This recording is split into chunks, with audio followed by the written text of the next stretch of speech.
সিনেমার শুরুতে পারস্যের বিশাল সাম্রাজ্যকে দেখানো হয়। পারস্য সেই সময় যে কোনো যুদ্ধেই অপরাজিত।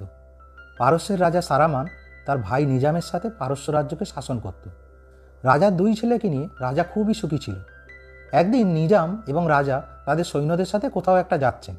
একটা বাচ্চা হঠাৎ করে তাদের সামনে হাজির হওয়ার কারণে একজন সৈনিক ঘোড়া থেকে নিচে পড়ে যায়। তাই সেই সৈনিক রেগে গিয়ে সেই বাচ্চাটিকে খুব বেশি মারতে শুরু করে। তারপর সেই বাচ্চাটির বন্ধু সেখানে আসে এবং সে সেই বাচ্চাটিকে উদ্ধার করে পালিয়ে নিয়ে যেতে সাহায্য করে। সৈন্যরা ছেলেটিকে অনেক কষ্টে তাড়া করে ধরে নিয়ে রাজার কাছে নিয়ে আসে। রাজা সেই বাচ্চার বন্ধুর নাম জিজ্ঞেস করে। সে বলে, আমার নাম দাস্তান। যেহেতু ছেলেটির কোনো পরিবার ছিল না, তাই তার সাহসিকতায় মুগ্ধ হয়ে রাজা তার তৃতীয় সন্তান হিসেবে তাকে দত্তক নেয়। এখন দাস্তান হয়ে গেল রাজার তৃতীয় পুত্র। তিনি রাজার দুই ছেলের সাথেই তাদের ভাই হিসেবেই থাকে। এখন 15 বছর পেরিয়ে গেছে আর সব ভাইরাও বড় হয়ে উঠেছে। তাদের সঙ্গে তাদের চাচা নিজামও রয়েছে। তারা সবাই মিলে একটি পবিত্র শহর আক্রমণ করার পরিকল্পনা করে, কারণ এই শহরটি তাদের শত্রুদের অস্ত্র সরবরাহ করত। এখানে দাস্তান বলে, আমি প্রথমে আক্রমণ করব। রাজার বড় ছেলে বলে, না, তুমি ছোট। তাই সে তার নিজের ভাই গারসিপকে বলে, তুমি আগে আক্রমণ করবে।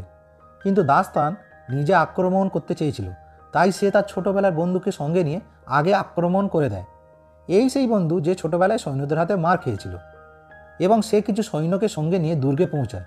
তাই তার পিছু পিছু তার দুই ভাইও সেখানে আসে এবং তারাও এই শহর আক্রমণ করতে শুরু করে।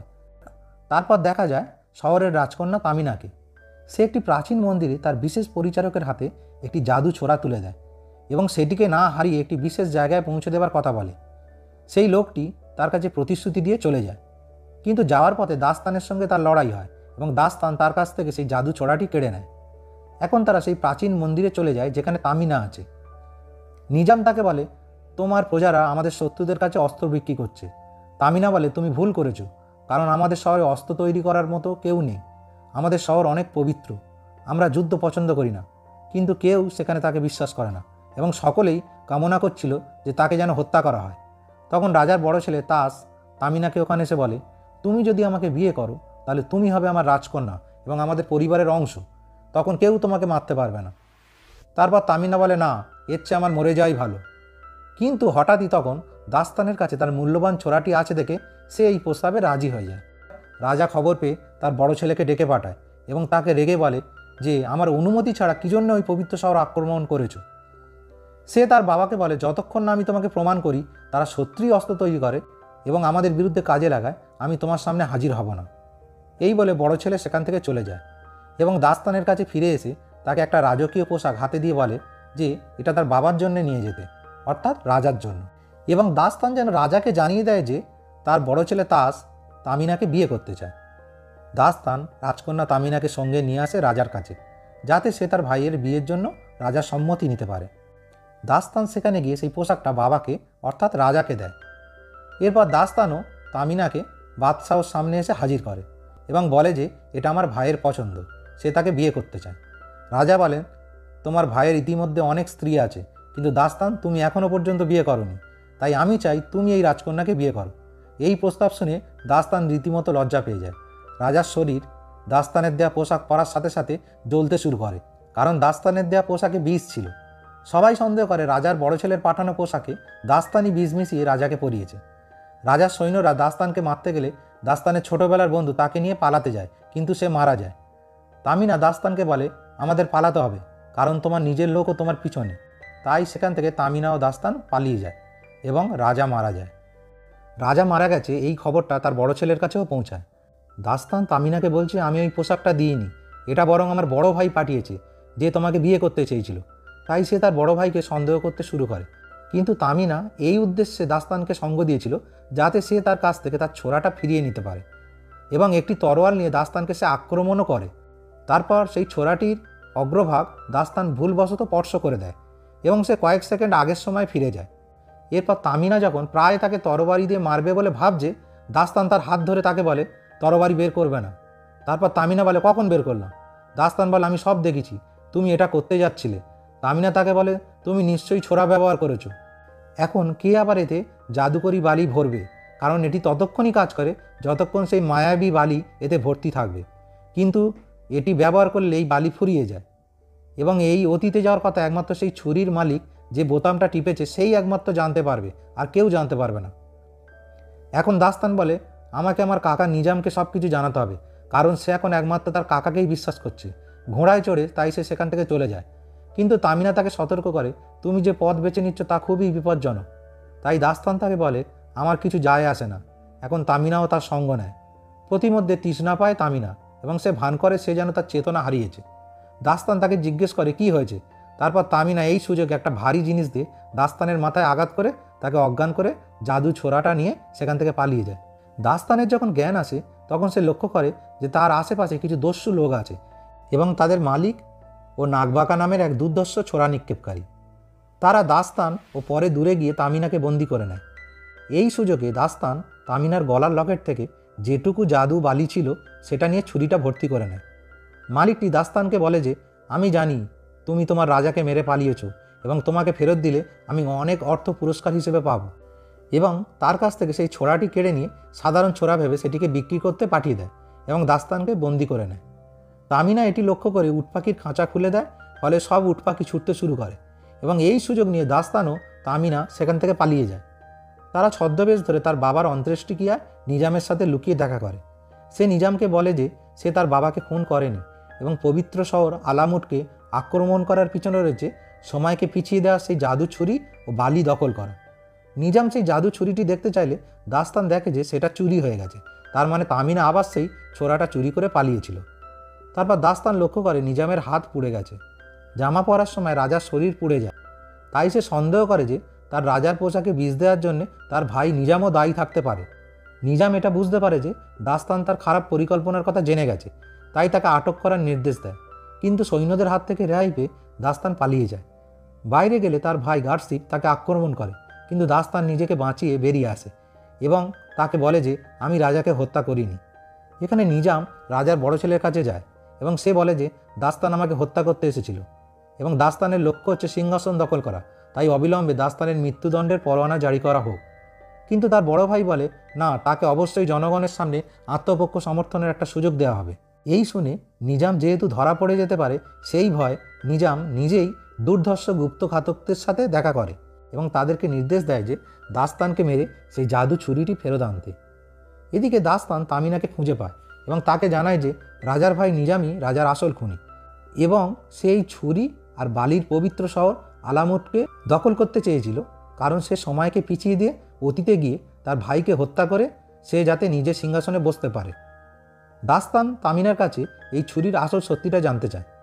তামিনা তাকে জানায় যে ঈশ্বর কর্তৃক সেই এই ছুরির রক্ষাকর্তা হিসেবে নিযুক্ত হয়েছে এবং এই ছুরিটি আর পবিত্র আলামুট শহরের নিচে পবিত্র বালি যদি কোনো খারাপ হাতে পড়ে যায় তখন ঈশ্বর বালি ঝড়ে সমস্ত পৃথিবীকে নষ্ট করে দেবে এবং কোনো একজনের বিশ্বাসঘাতকতার জন্য পুরো মানবজাতি ধ্বংস হয়ে যাবে। এই ছুরিটি এখন আরেকটি পবিত্র মন্দিরে গিয়ে লুকোতে হবে যাতে এর কেউ সন্ধান না পায়। এই শুনে দাস্তান তামিনাকে বলে যে সে এই কাজে তাকে সাহায্য করবে। এখন তারা পথের মাঝে বিশ্রাম নেওয়ার জন্য একটি জায়গায় দাঁড়ালে শেখ নাগবাগা ও তার দল সেখানে হাজির হয়। আর সে তাদেরকে বলে যে তোমাদের দুজনের কারণেই আমার সমস্ত উটপাখি পালিয়েছে, আমার ক্ষতিপূরণ এখন কে দেবে? তাই তোমাদের বিনিময়ে অর্থ পেয়ে আমি সেই ক্ষতিপূরণ করব। এখন তারা সবাই সেই রাতে ঘুমাতে যায়। ঘুমানোর সময় তাদের উপর গুপ্তঘাতকদের পাঠানো বিষাক্ত সাপগুলো হামলা করে। শেখ ও তার দলবলকে মারতে শুরু করে। দাস্তান তাই কোনো উপায় না দেখে তাড়াতাড়ি সেই জাদু ছুরির বালিটি ব্যবহার করে শেখ ও তার দলবলকে বাঁচিয়ে দেয়। শেখও তাই অনেক খুশি হয় এবং সে দাস্তানকে বলে, আমি তোমাকে ক্ষমা করে দিয়েছি, তুমি যেখানে যেতে চাও আমি তোমাকে নিয়ে যেতে পারি। কিন্তু অনেক দূরে সেই পবিত্র মন্দিরে যাওয়ার কথা শুনে শেখ রাজি হয় না। কিন্তু তামিনা বলে যে মন্দিরে অনেক সোনা এবং অলংকার আছে, তাই লোভের বশে শেখ সেখানে যাওয়ার জন্য রাজি হয়। তারপর তারা সেই পবিত্র মন্দিরে পৌঁছে দেখে যে সেখানকার সব পুরোহিতদের নিজামের গুপ্তঘাতকেরা মেরে ফেলেছে। এর মধ্যে সৈন্য নিয়ে দাস্তানের ভাই গার্ডশিপও সেখানে আক্রমণ করে এবং শেষ পর্যন্ত দাস্তান গার্ডশিপকে বোঝাতে সক্ষম হয় যে নিজামই আসল খুনি। কিন্তু এর মধ্যেই নিজামের গুপ্তঘাতকেরা আক্রমণ করে গার্ডশিপকে মেরে ফেলে এবং তার সৈন্যদেরও মারতে শুরু করে।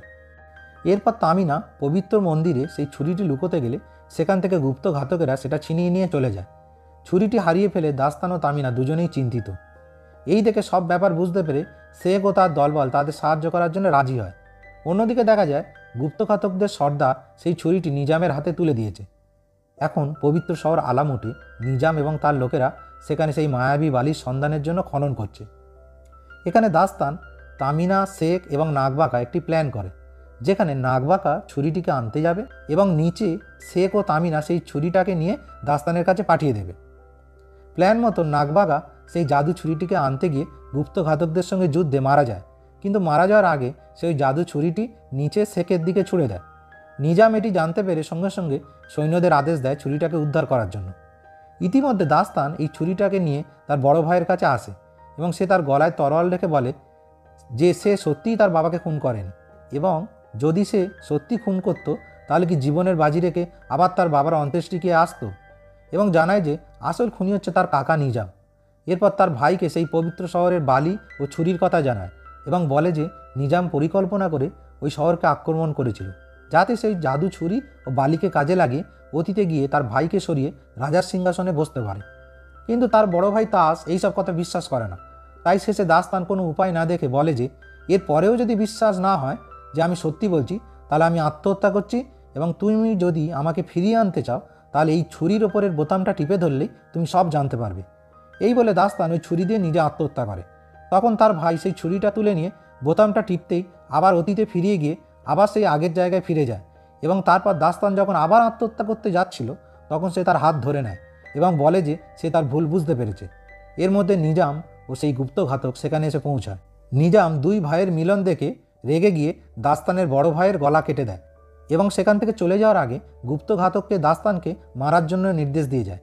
কিন্তু এরপর তামিনা এসে ঘাতকটির দৃষ্টি আকর্ষণ করাতে সুযোগ পেয়ে দাস্তান তাকে মেরে ফেলে। এরপর নিজাম খুব তাড়াহুড়ো করে সেই খনন কার্যের জায়গা থেকে জাদু বালির কাছে প্রবেশ করতে থাকে, এবং অপরদিকে তামিনা এবং দাস্তান একটি গোপন পথ দিয়ে সেই জায়গায় একই সাথে এসে পৌঁছায়। কিন্তু সেই গোপন পথ দিয়ে যাওয়ার সময় অনেক ফাঁদ পাতা ছিল, সেই কারণে পুরো পথটি ভাঙতে শুরু করে। দাস্তান কোনোভাবে বাঁচলেও গুপ্তঘাতকের সামনে এসে পড়ে, কিন্তু শেষ পর্যন্ত তামিনার সহযোগিতায় সে সেই গুপ্তঘাতককে মেরে ফেলে এবং নিজামের সাথে এসে লড়াই করতে শুরু করে। নিজাম তাকে ছুরি দিয়ে আঘাত করে ফেলে দেয় এবং তামিনা বাঁধা দিতে চাইলে তাকেও ফেলে দেয়, কিন্তু দাস্তান তাকে ধরে ফেলে। এই সুযোগে নিজাম সেই বালির ভেতর ছুরি দিয়ে আঘাত করে এবং সেই জাদু ছুরিতে প্রচুর জাদু বালি ভর্তি হতে থাকে অনেকক্ষণ ধরে। এর মানে যত বেশি বালি ভরবে ওই ছুরিতে, তত সে বেশি অতীতে গিয়ে অতীতকে পাল্টাতে পারবে। এখানে ঝুলন্ত অবস্থায় তামিনা দাস্তানকে বলে যে খুব বেশি বালি ছুরির মধ্যে ঢুকতে থাকলে বালির ওই স্তম্ভতে ফাটল ধরে যাবে, এবং যদি এই স্তম্ভ ভেঙে যায় তাহলে বিশ্বের ভারসাম্য বিঘ্নিত হবে।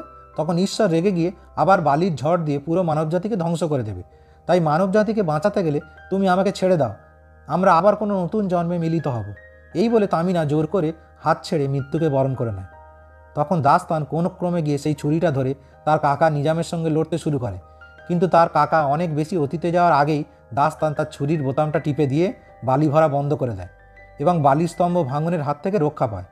দুজনে ছুরিটা ধরে থাকলেও যেহেতু দাস্তান ছুরির বোতামটা প্রথমে টিপে ধরেছিল, তাই সে কালের সময় অতিক্রম করে অতীতে এসে পৌঁছায়। এটা সেই সময় ছিল যখন সিনেমা শুরুতে প্রথমে দেখানো হয়েছিল যে সবে তারা পবিত্র শহর আলামুটকে আক্রমণ করে যুদ্ধে জয় হয়েছে এবং দাস্তান সবে সেই জাদু ছুরিটা হাতে পেয়েছে এবং তার পরিবারের সকল সদস্য তখনও জীবিত ছিল। এখানে দাস্তান তার সব ভাইয়ের কাছে নিজামের এই পবিত্র শহরকে মিথ্যে করে ফাঁসানোর চতুর পরিকল্পনার কথা প্রকাশ করে, কিন্তু তাদেরকে এই জাদু বালি ও ছুরির কথা কিছুই জানায় না, সেটা সে গোপনই রাখে। নিজাম যখন জানতে পারে সে ধরা পড়তে যাচ্ছে, তখন সে দাস্তানকে আক্রমণ করে, কিন্তু দাস্তান তাকে হারিয়ে দেয়। এরপরেও যখন তাকে প্রাণ ভিক্ষে দিয়ে দাস্তান চলে যাচ্ছিল, পিছন থেকে নিজাম হামলা করার সময় দাস্তানের বড় ভাই তার কাকাকে মেরে ফেলে। এখন দাস্তানের বড় ভাই এই পবিত্র শহরে রাজদরবারে ফিরে যায় এবং সেখানে তামিনার কাছে ক্ষমা চায়, কারণ তারা ভুলবশত এই শহরটিকে আক্রমণ করে ফেলেছে, এবং এই শহরের সাথে সম্পর্ক আরও মজবুত করার জন্য সে দাস্তানের সাথে তামিনার বিয়ের প্রস্তাব রাখে। দাস্তান উপহার হিসেবে সেই জাদু ছুরিটিকে তামিনাকে ফিরিয়ে দেয়। এখানে দাস্তান সব কিছু জানলেও তামিনার কাছে তা প্রকাশ করে না, এবং তামিনা কিছু না জানলেও তার যেন মনে হয় দাস্তানের সাথে কোনো একটা তার সম্পর্ক আছে। তামিনা খুব খুশি হয়ে বিয়ের প্রস্তাবে রাজি হয়ে যায়। জাদু ছুরিটি আবার তার যথাস্থানে ফিরে আসে এবং এই দৃশ্যটি দিয়ে সিনেমাটি শেষ হয়।